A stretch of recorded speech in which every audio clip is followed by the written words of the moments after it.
Com muito amor, Luciana e Pedro, dedico a vocês essa fabulosa leitura do autor Augusto Cury, Pais Brilhantes e Professores Fascinantes.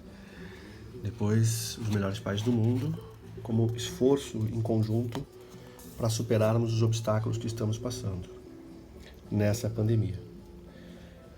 Prefácio: Para onde caminha a juventude? 7 hábitos dos pais bons e dos pais brilhantes. Bons pais dão presentes, pais brilhantes dão seu próprio ser. Bons pais nutrem o corpo, pais brilhantes nutrem a personalidade.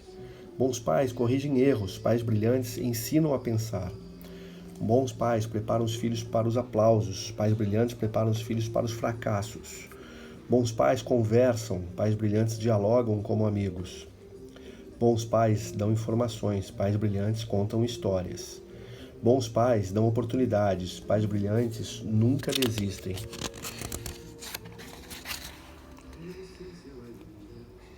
Sete hábitos dos bons professores e dos professores fascinantes.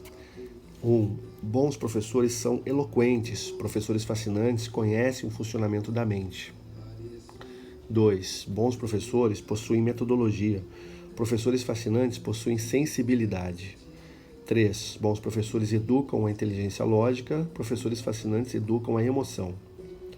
4. Bons professores usam a memória como depósito de informações, professores fascinantes usam-na como suporte da arte de pensar. 5. Bons professores são mestres temporários, professores fascinantes são mestres inesquecíveis. 6. Bons professores corrigem comportamentos, professores fascinantes resolvem conflitos em sala de aula. 7. Bons professores educam para uma profissão, professores fascinantes educam para a vida. Parte 3. Os 7 pecados capitais dos educadores. 1. Corrigir publicamente. 2. Expressar autoridade com agressividade. 3. Ser excessivamente crítico, obstruir a infância da criança. 4. Punir quando estiver irado e colocar limites sem dar explicações. 5. Ser impaciente e desistir de educar. 6. Não cumprir com a palavra. E 7. Destruir a esperança e os sonhos. Os 5 papéis da memória humana. Memória. Caixa de segredos da personalidade. 1. O registro na memória é involuntário. 2. A emoção determina a qualidade do registro. 3. A memória não pode ser deletada. 4. O grau de abertura das janelas da memória depende da emoção. 5. Não existe lembrança pura. Parte 5. A escola dos nossos sonhos. O projeto Escola da Vida. 1. Música ambiente em sala de aula. 2. Sentar em círculo ou em U. 3. Exposição interrogada. A arte da interrogação. 4. Exposição dialogada. A arte da pergunta. 5. Ser contador de histórias. 6. Humanizar o conhecimento. 7. Humanizar o professor. Cruzar sua história. 8. Educar a autoestima, elogiar antes de criticar. 9. Gerenciar os pensamentos e as emoções. 10. Participar de projetos sociais. Aplicação das técnicas do projeto Escola da Vida. Parte 6. A história da Grande Torre. Quais são os profissionais mais importantes da sociedade? Considerações finais e referências bibliográficas. Prefácio. Este livro falará ao coração dos pais e professores. Eles lutam pelo mesmo sonho, o de tornar seus filhos e alunos felizes, saudáveis e sábios, mas jamais estiveram tão perdidos na árdua tarefa de educar. Ambos sulcam e cultivam os territórios mais difíceis a serem trabalhados, os da inteligência e da emoção. Não escrevo para heróis, mas para pessoas que sabem que educar é realizar a mais bela e complexa arte da inteligência. Educar é acreditar na vida, mesmo que derramemos lágrimas. Educar é ter esperança no futuro, mesmo que os jovens nos decepcionem no presente. Educar é semear com sabedoria e colher com paciência. Educar é ser um garimpeiro que procura os tesouros do coração. A quem interessa este livro? Aos pais, aos professores da pré-escola, do ensino fundamental, médio e universitário. aos psicólogos, aos profissionais de recursos humanos, aos jovens e a todos os que desejam conhecer alguns segredos da personalidade e almejam enriquecer suas relações sociais. Não comentarei regras, pois, no calor dos problemas do cotidiano, elas se evaporam. Discutirei ferramentas psicológicas que poderão promover a formação de pensadores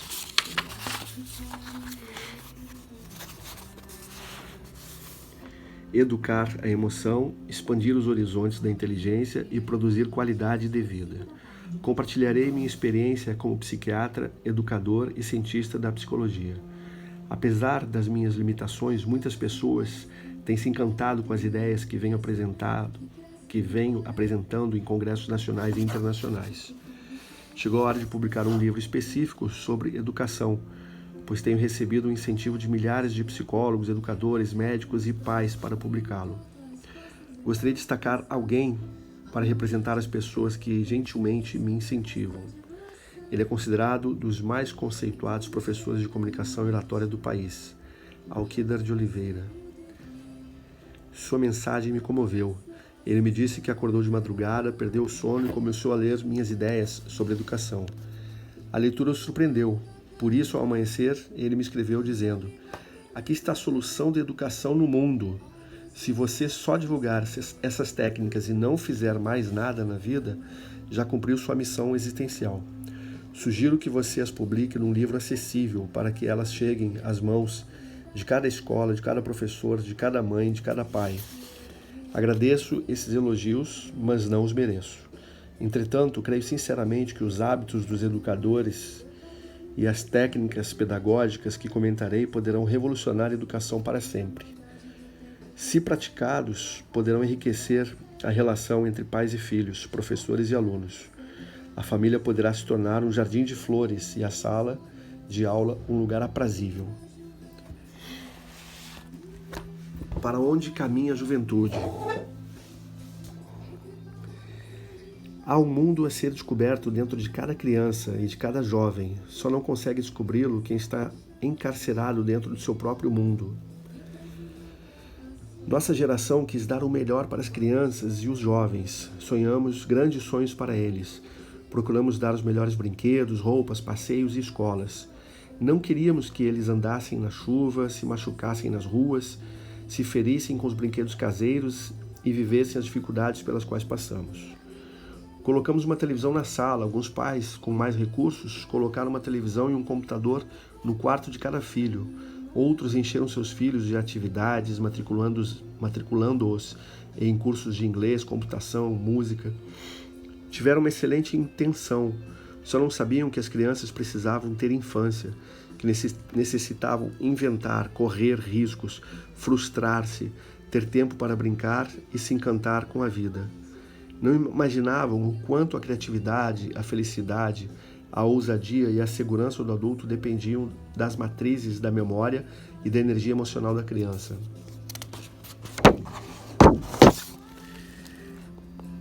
Não compreenderam que a TV, os brinquedos manufaturados, a internet e o excesso de atividades obstruíam a infância dos seus filhos.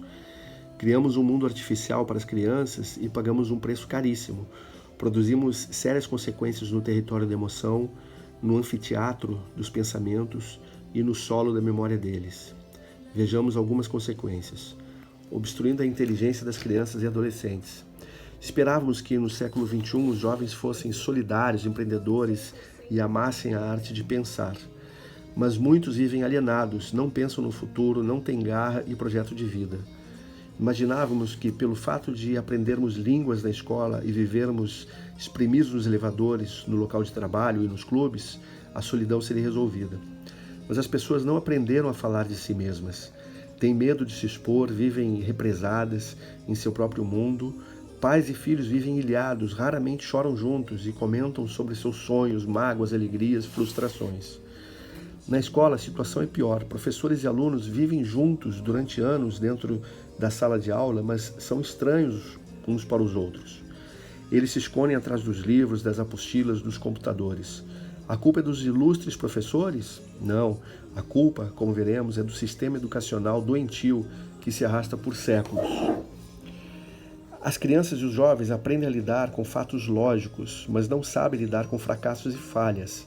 Aprendem a resolver problemas matemáticos, mas não sabem resolver seus conflitos existenciais. São treinados para fazer cálculos e acertá-los, mas a vida é cheia de contradições. As questões emocionais não podem ser calculadas, nem têm conta exata. Os jovens são preparados para lidar com decepções? Não. Eles são treinados apenas para o sucesso. Viver sem problemas é impossível. O sofrimento nos constrói ou nos destrói. Devemos usar o sofrimento para construir a sabedoria. Mas quem se importa com a sabedoria na era da informática?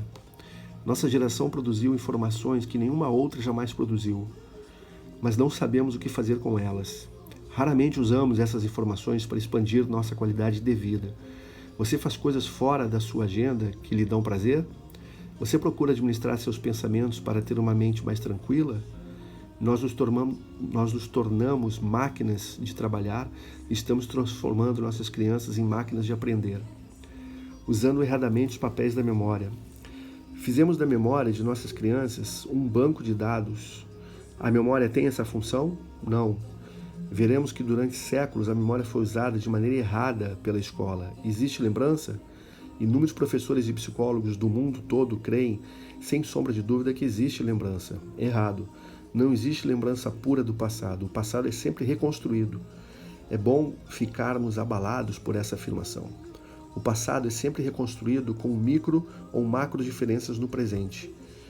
Veremos que há diversos conceitos equivocados na ciência sobre o fantástico mundo do funcionamento da mente e da memória humana. Tenho convicção, como psiquiatra e como autor de uma das poucas teorias da atualidade sobre o processo de construção do pensamento, de que estamos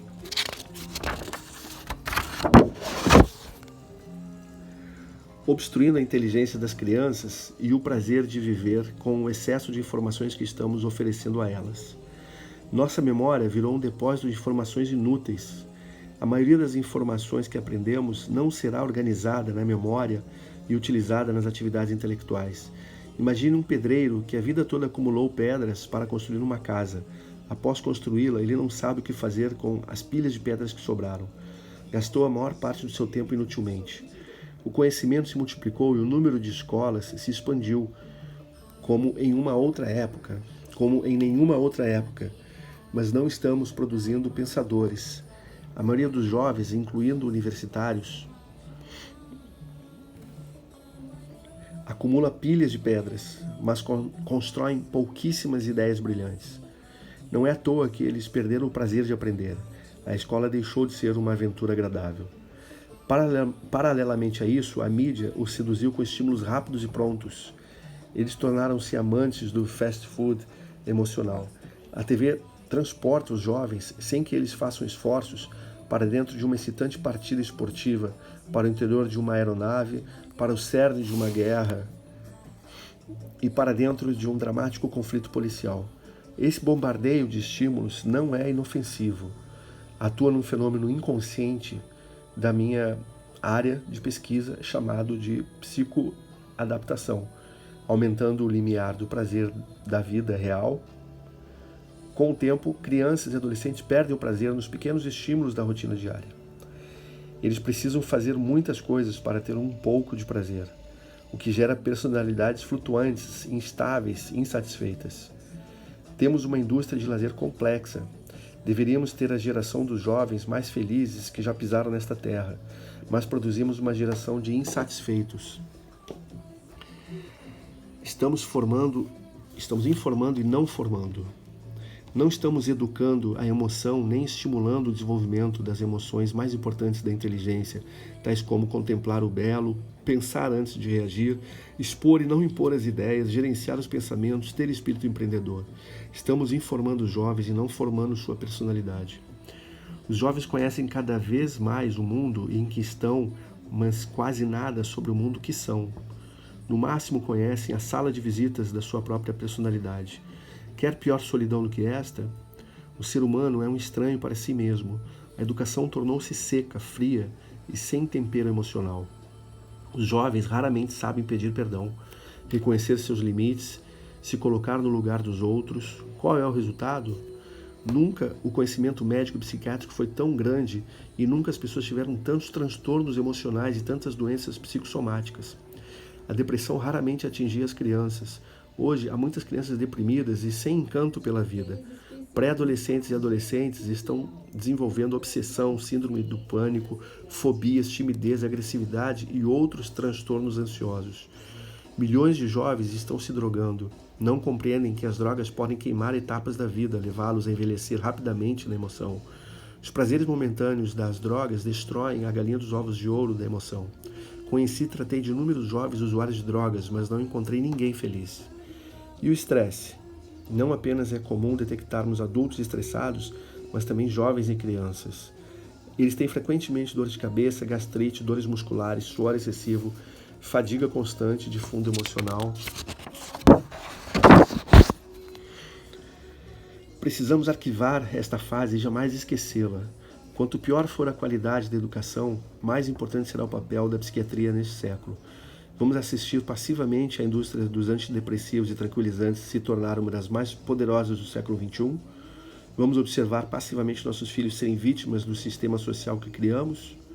O que fazer diante desta problemática? Procurando pais brilhantes e professores fascinantes. Devemos procurar soluções que ataquem diretamente o problema. Precisamos conhecer algo sobre o funcionamento da mente e mudar alguns pilares da educação. As teorias não funcionam mais. Bons professores estão estressados e gerando alunos despreparados para a vida. Bons pais estão confusos e gerando filhos com conflitos. Existe, no entanto, uma grande esperança, mas não há soluções mágicas. Atualmente, não basta ser bom, pois a crise da educação impõe que procuremos a excelência. Os pais precisam adquirir hábitos dos pais brilhantes para revolucionar a educação. Os professores precisam incorporar hábitos dos educadores fascinantes para atuar com eficiência no pequeno e infinito mundo da personalidade dos seus alunos. Cada hábito praticado pelos educadores poderá contribuir para desenvolver características fundamentais da personalidade dos jovens. São mais de 50 essas características. Entretanto, raramente um jovem tem 5 delas bem desenvolvidas.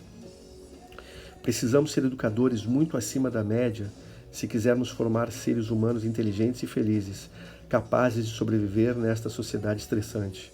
A boa notícia é que pais ricos ou pobres, professores de escolas ricas ou carentes, podem igualmente praticar os hábitos e técnicas propostos aqui. Um excelente educador não é um ser humano perfeito, mas alguém que tem serenidade para se esvaziar e sensibilidade para aprender. 7 hábitos dos pais e dos bons pais e dos pais brilhantes. Os filhos não precisam de pais gigantes, mas de seres humanos que falem a sua linguagem e sejam capazes de penetrar-lhes o coração. Bons pais dão presentes, pais brilhantes dão seu próprio ser. Este hábito dos pais brilhantes contribui para desenvolver em seus filhos autoestima, proteção da emoção, capacidade de trabalhar perdas e frustrações, de filtrar estímulos estressantes, de dialogar, de ouvir. Bons pais atendem dentro de suas condições os desejos dos seus filhos, fazem festas de aniversário, compram tênis, roupas, produtos eletrônicos, proporcionam viagens. Pais brilhantes dão algo incomparavelmente mais valioso aos filhos, algo que todo o dinheiro do mundo não pode comprar: o seu ser, a sua história, as suas experiências, as suas lágrimas, o seu tempo.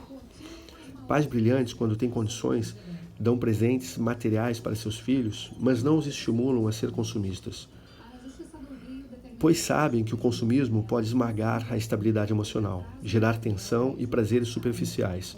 Os pais que vivem em função de dar presentes para seus filhos são lembrados por um momento. Os pais que se preocupam em dar a sua história aos filhos se tornam inesquecíveis. Você quer ser um pai ou uma mãe brilhante? Tenha coragem de falar sobre os dias mais tristes da sua vida com seus filhos. Tenha ousadia de contar sobre suas dificuldades do passado. Fale das suas aventuras, dos seus sonhos, dos seus momentos mais alegres e dos momentos mais alegres da sua existência. Humanize-se. Transforme a relação com seus filhos numa aventura. Tenha consciência de que educar é penetrar um no mundo do outro. Muitos pais trabalham para dar o mundo aos filhos, mas se esquecem de abrir o livro da sua vida para eles. Infelizmente, seus filhos só vão admirá-los no dia em que eles morrerem. Porque é fundamental para a formação da personalidade dos filhos que os pais se deixem conhecer, porque essa é a única maneira de educar a emoção e criar vínculos sólidos e profundos. Quanto mais inferior é a vida de um animal, menos depende ele e dos seus progenitores. Menos depende ele é dos seus progenitores. Nos mamíferos, há uma dependência grande dos filhos em relação aos pais, pois eles necessitam não apenas do instinto, mas de aprender experiências com seus pais para poderem sobreviver. Na nossa espécie, essa dependência é intensa. Por quê? Porque as experiências aprendidas são mais importantes do que as instintivas. Uma criança de 7 anos é muito imatura e dependente dos seus pais, enquanto muitos animais com a mesma idade já são idosos. Como ocorre esse aprendizado? Eu poderia escrever centenas de páginas sobre o assunto, mas neste livro comentarei apenas alguns fenômenos envolvidos no processo. O aprendizado depende do registro diário de milhares de estímulos externos, visuais, auditivos, táteis e internos, pensamentos e reações emocionais. Nas matrizes da memória, anualmente arquivamos milhões de experiências. Diferentemente dos computadores, o registro em nossa memória é involuntário, produzido pelo fenômeno RAM, registro automático de memória. Nos computadores, decidimos o que registrar. Na memória humana, o registro não depende da vontade humana. Todas as imagens que captamos são registradas automaticamente.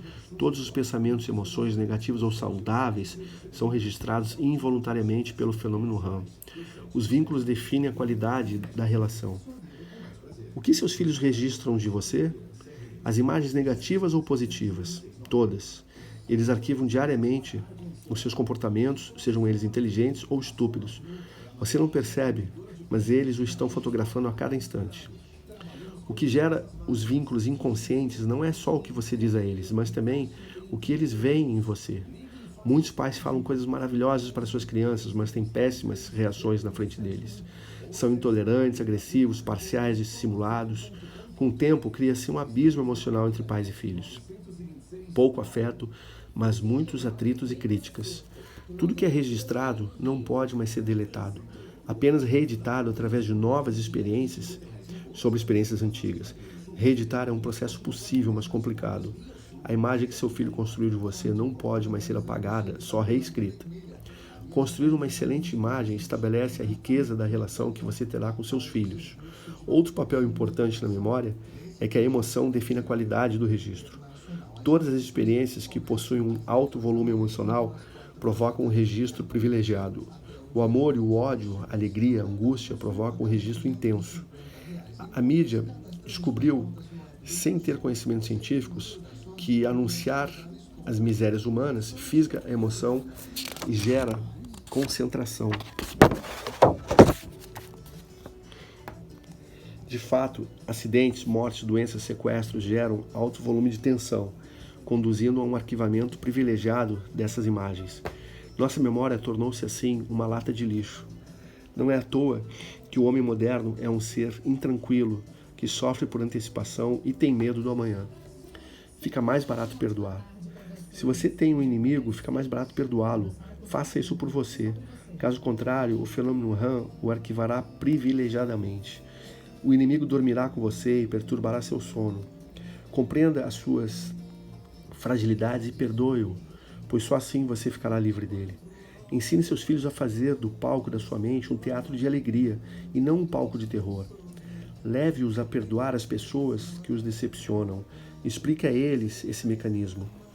Nossas agressividades, rejeições e atitudes impensadas podem criar um alto volume de tensão emocional em nossos filhos, gerando cicatrizes para sempre.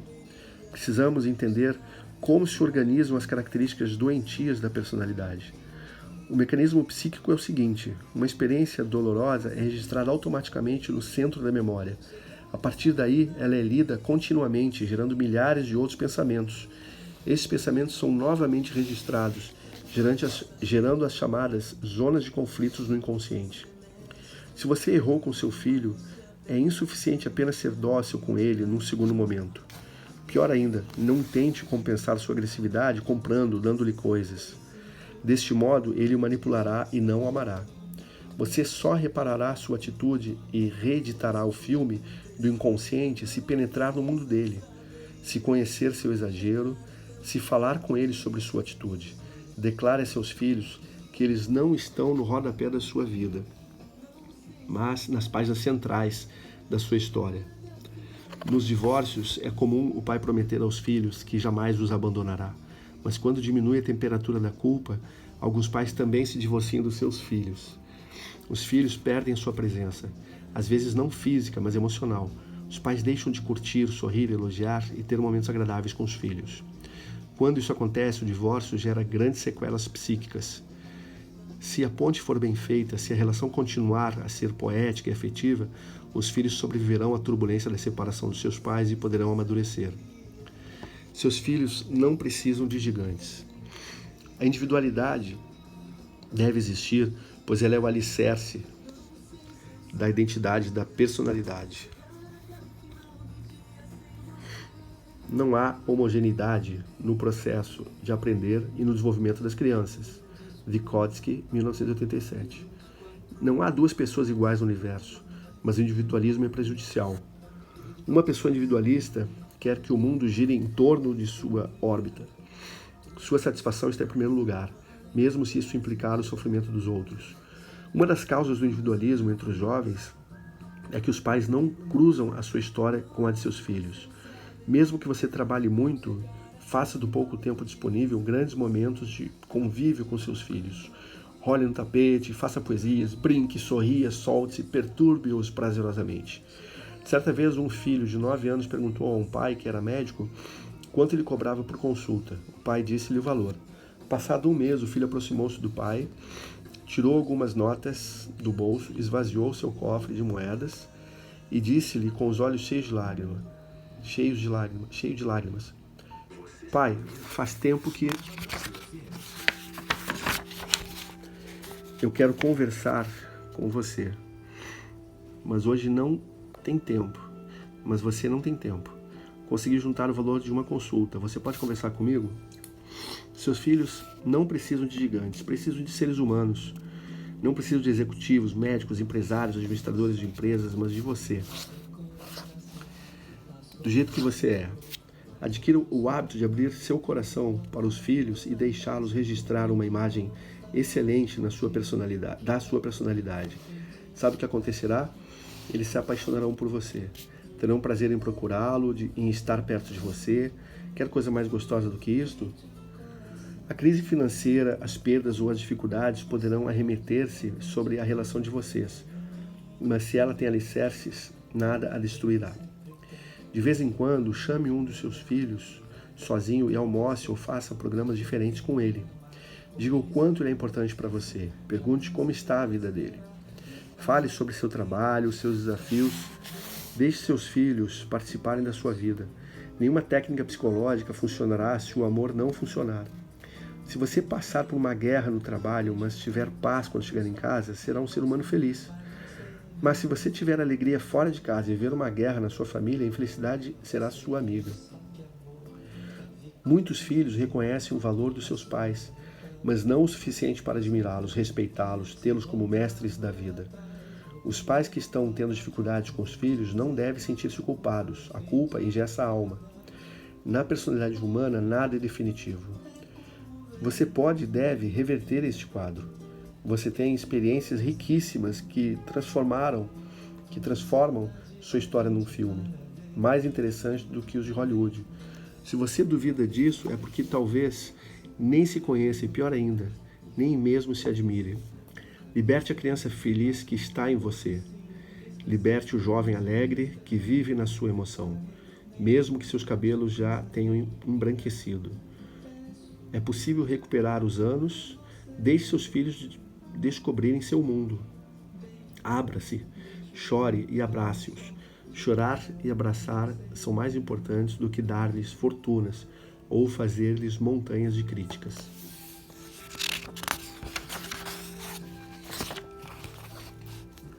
Bons pais nutrem o corpo, pais brilhantes nutrem a personalidade.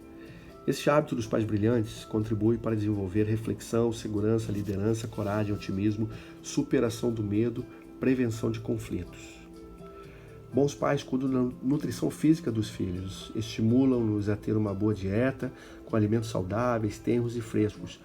Pais brilhantes vão além, sabem que a personalidade precisa de uma excelente nutrição psíquica, preocupam-se com os alimentos que enriquecem a inteligência e a emoção.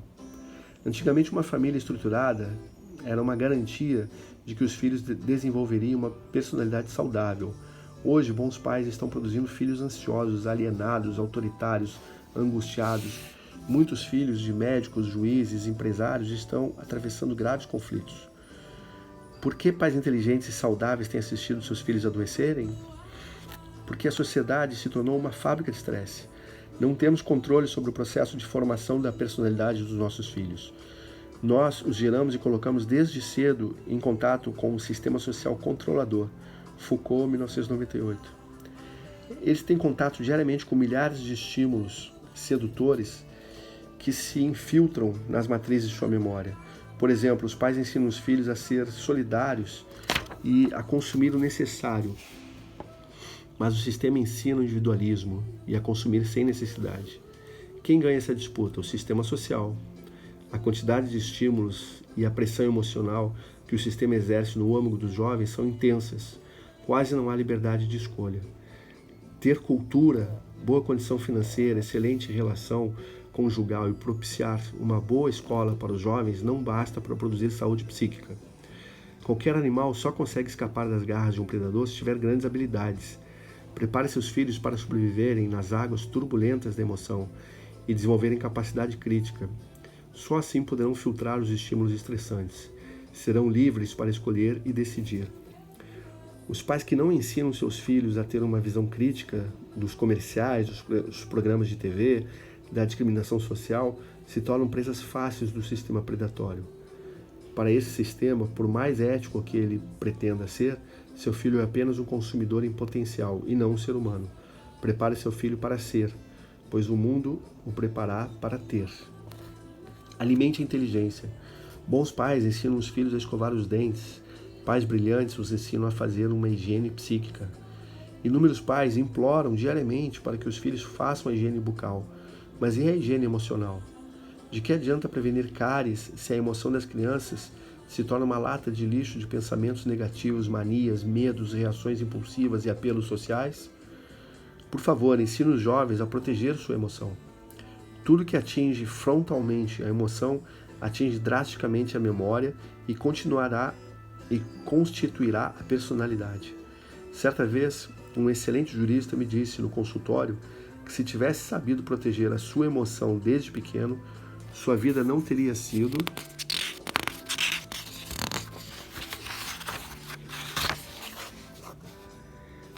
um drama. Ele fora rejeitado quando criança por alguém próximo porque tinha um defeito na face. A rejeição controlou sua alegria. O defeito não era grande, mas o fenômeno RAM registrou e realimentou. Não teve infância, escondia-se das pessoas, vivia só no meio da multidão. Ajude seus filhos a não serem escravos dos seus problemas. Alimente o anfiteatro dos pensamentos e o território da emoção deles com coragem e ousadia. Não se conforme se eles forem tímidos e inseguros. O eu, que representa a vontade consciente ou a liberdade de decidir, tem de ser treinado para tornar-se líder e não um fantoche. Ser líder não quer dizer ter capacidade para resolver tudo e assumir todos os problemas à nossa volta. Os problemas sempre existirão. Se forem solucionáveis, temos de resolvê-los. Se não temos condições de resolvê-los, precisamos aceitar nossas limitações, mas jamais devemos gravitar na órbita deles. Se você tivesse a capacidade de entrar no palco da mente dos jovens, constataria que muitos são atormentados por pensamentos ansiosos. Alguns se angustiam com as provas escolares, outros com cada curva do corpo que detestam. Outros ainda acham que ninguém gosta deles. Muitos jovens têm uma péssima autoestima. Quando a baixa autoestima nasce, a alegria morre. Certa vez, um jovem de 16 anos me procurou após uma palestra. Disse que diariamente destruía sua tranquilidade ao pensar que um dia ficaria velho e morreria. Ele estava começando a vida, mas se perturbava com seu fim. Quantos jovens não estão sofrendo sem que nem mesmo seus pais ou seus professores lhes perscrutem o coração? O cárcere da emoção tem aprisionado milhões de jovens. Eles sofrem em silêncio. Depois de fechar as páginas deste livro, converse com eles. Que educação é essa que fala sobre o mundo em que estamos e se cala sobre o mundo que somos? Pergunte sempre aos seus filhos: o que está acontecendo com você? Você precisa de mim? Você tem vivido alguma decepção?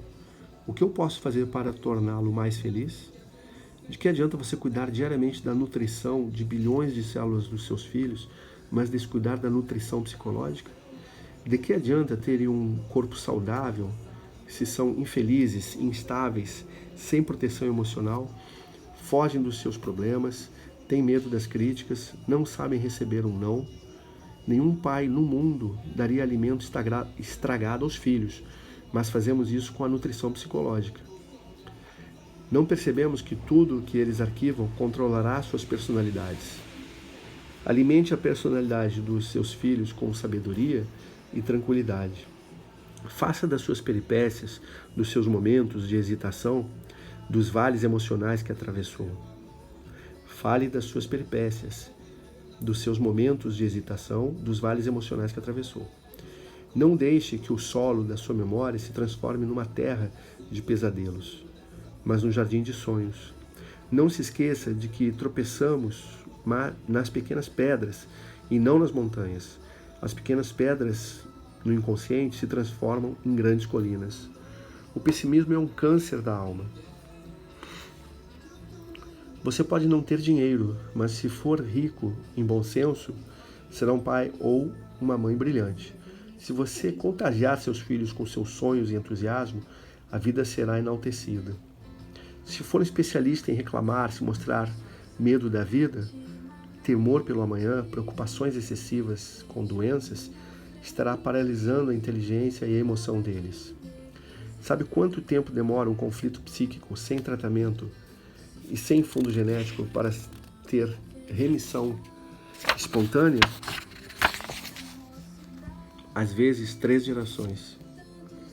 Por exemplo, se um pai tem obsessão por doenças, um dos filhos poderá registrar esta obsessão continuamente e reproduzi-la. O neto poderá tê-la com menos intensidade. Somente o bisneto poderá ficar livre dela. Quem estuda os papéis da memória sabe da gravidade do processo de transmissão das mazelas psíquicas. Demonstre força e segurança aos seus filhos. Diga frequentemente a eles: a verdadeira liberdade está dentro de você. Não seja frágil diante das suas preocupações. Enfrente as suas manias e ansiedade. Opte por ser livre. Cada pensamento negativo deve ser combatido para não ser registrado. O verdadeiro otimismo é construído pelo enfrentamento dos problemas e não pela sua negação. Por isso as palestras de motivação raramente funcionam. Elas não dão ferramentas para gerar um otimismo sólido que nutre o eu, como líder do teatro da inteligência. Por isso, a linha deste livro é de divulgação científica. Meu objetivo é dar ferramentas. De acordo com pesquisas em universidades americanas, uma pessoa otimista tem 30% de chances a menos de ter doenças cardíacas. Os otimistas têm menos chances ainda de ter doenças emocionais e psicossomáticas. O pessimismo é um câncer da alma. Muitos pais são vendedores de pessimismo. Já não basta o lixo social que a mídia deposita no palco da mente dos jovens. Muitos pais transmitem para eles um futuro sombrio. Tudo lhes é difícil e perigoso. Estão preparando os filhos para temer a vida, fechar-se num casulo, viver sem poesia. Nutra seus filhos com um otimismo sólido. Não devemos formar super-homens, como preconizava Nietzsche. Pais brilhantes não formam heróis, mas seres humanos que conhecem seus limites e sua força. Bons pais corrigem erros, pais brilhantes ensinam a pensar. Este hábito dos pais brilhantes contribui para desenvolver consciência crítica. Contribui para desenvolver consciência crítica, pensar antes de agir, fidelidade, honestidade, capacidade de questionar, responsabilidade social. Bons pais corrigem falhas, pais brilhantes ensinam os filhos a pensar. Entre corrigir erros e ensinar a pensar, existem mais mistérios do que imagina nossa vã psicologia. Não há um perito em criticar comportamentos inadequados, mas um perito em fazer seus filhos refletirem.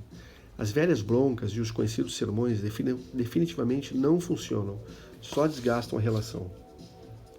Quando você abre a boca para repetir as mesmas coisas, detona um gatilho inconsciente que abre determinados arquivos da memória que contém as velhas críticas.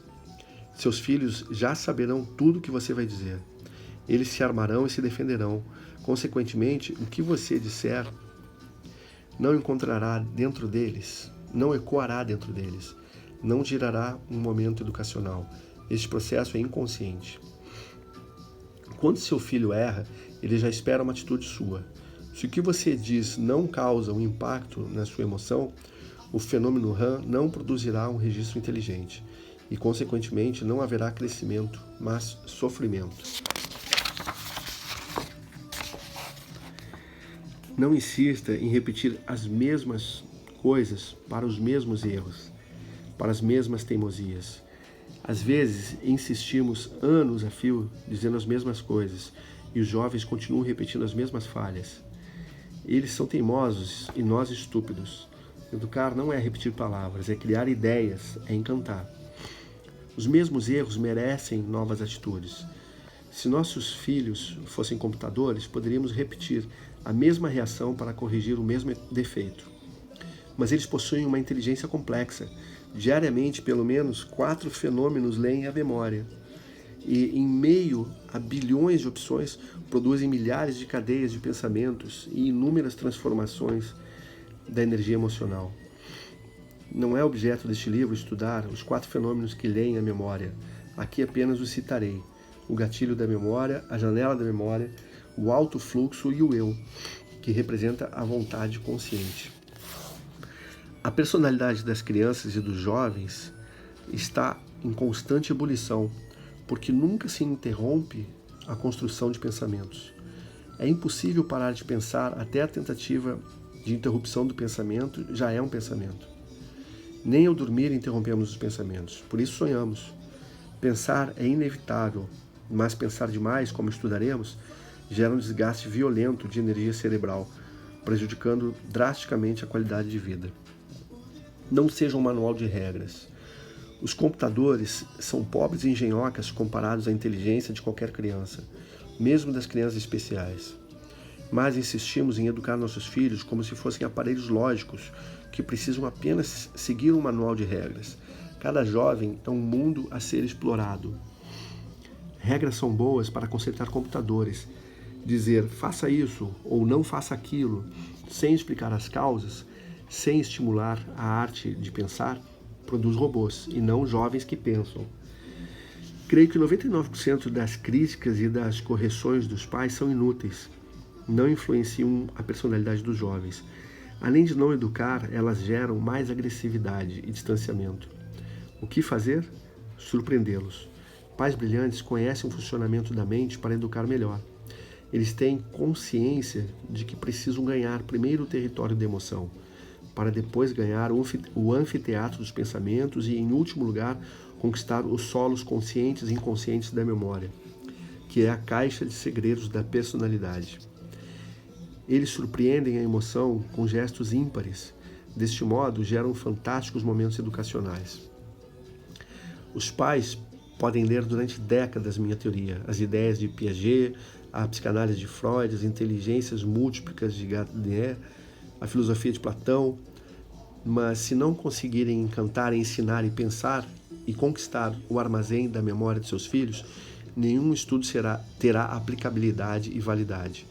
Surpreender os filhos é dizer coisas que eles não esperam, reagir de modo diferente diante dos seus erros, superar as suas expectativas.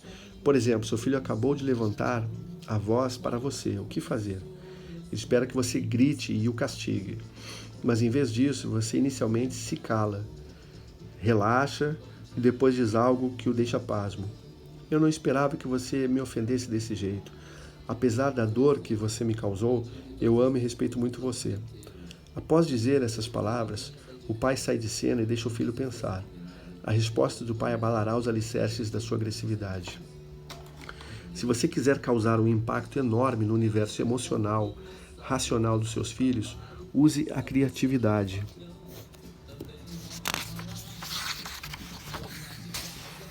Sinceridade e sinceridade. Você conquistará os inconquistáveis. Se aplicar esses princípios no trabalho, tenha certeza de que você envolverá até os colegas mais complicados. Entretanto, não é apenas com um gesto que você garantirá a conquista, mas através de uma pauta de vida. Se você educa a inteligência emocional dos seus filhos com elogios quando eles esperam uma bronca, Goleman, 1996, com um encorajamento quando eles esperam uma reação agressiva, com uma atitude afetuosa quando eles esperam um ataque de raiva, eles se encantarão e registrarão você com grandeza. Os pais se tornarão assim agentes de mudança. Bons pais dizem aos filhos, você está errado. Pais brilhantes dizem, o que você acha do seu comportamento? Bons pais dizem, você falhou de novo. Pais brilhantes dizem, pense antes de reagir. Bons pais punem quando os filhos fracassam. Pais brilhantes os estimulam a fazer de cada lágrima uma oportunidade de crescimento. Geração do hambúrguer emocional. A juventude sempre foi uma fase de rebeldia às convenções dos adultos. Mas a atual geração produziu um feito único na história. Matou a arte de pensar e a capacidade de contestação da juventude. Os jovens raramente contestam o comportamento dos adultos. Por quê? Porque eles amam o veneno que produzimos. Eles amam o sucesso rápido, o prazer imediato, os holofotes da mídia, ainda que vivam no anonimato. O excesso de estímulo gerou uma emoção flutuante, sem capacidade contemplativa. Até seus modelos de vida têm de ter um sucesso explosivo. Querem ser personagens como artistas ou esportistas que do dia para a noite conquistam fama e aplausos. Os jovens vivem a geração do hambúrguer emocional. Detestam a paciência, não sabem contemplar o belo nas pequenas coisas da vida. Não lhes peça para admirarem as flores, os entardeceres, as conversas singelas. Para eles tudo é uma chatice. As críticas dos pais e dos professores são insuportáveis, raramente eles as ouvem com atenção. Como ajudá-los? Saia do lugar comum. Uma das coisas mais importantes na educação é levar um filho a admirar seu educador. Um pai pode ser um trabalhador braçal, mas se encanta seu filho, será grande dentro dele. Um pai pode ser grande no meio empresarial, ter milhares de funcionários, mas se não encantar seu filho, será pequeno em sua alma. Seja um mestre da inteligência, ensine-os a pensar, deixe-os fotografar a pessoa brilhante que você é. Será que este clamor encontrará um eco? Próximo vídeo, daremos continuidade ao capítulo 4. Bons pais preparam os filhos para os aplausos, pais brilhantes preparam os filhos para os fracassos.